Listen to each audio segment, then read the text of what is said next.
जी जनाब, तो आप हेल्प उठाएं कि जो कहेंगे सच कहेंगे और सच के सिवा कुछ नहीं कहेंगे। तो मैं हेल्प उठाता हूँ, जो कहूँगा सच के सिवा कुछ नहीं कहूँगा। आपने मेरी ज़मीन के खिलाफ जो मुकदमा किया है उसकी क्या वजह है? कोई एक वजह हो तो मैं बताऊँ जज साहब। आज से तकरीबन 1000 साल पहले मैं इस जमीन पर आया था। यहाँ पर हर जगह हरियाली थी, सांस लेने के लिए ताज़ा हवा थी और बेहतर झरने दुकानों में रस घोल रहे थे। शोर तो नाम से नहीं था। मेरा यहाँ से जाने का जी नहीं चाह रहा था, मगर मेरा वक्त खत्म हो गया था, इसलिए मुझे जाना पड़ा। अगर आप मुझसे बताएं तो ज़्यादा बताएंगे। मोहतरम जज साहब, वकील सफाई मेरे मौके को परेशान कर रहे हैं। एतराज़ कबूल किया जाता है।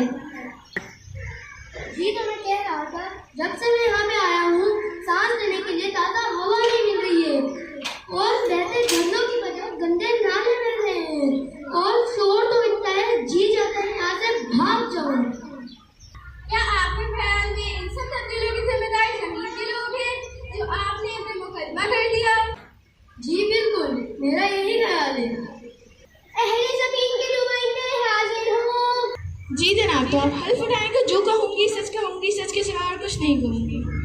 मैं जो कहूँगी सच के सिवा और कुछ नहीं कहूँगी।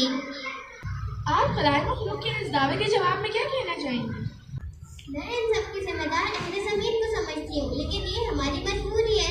हमें फर्नीचर के लिए लकड़ी चाहिए और ईंधन के इस्तेमाल में भी लकड़ी चाहिए होती है, इसलिए गर्म करना ज़रूरी है।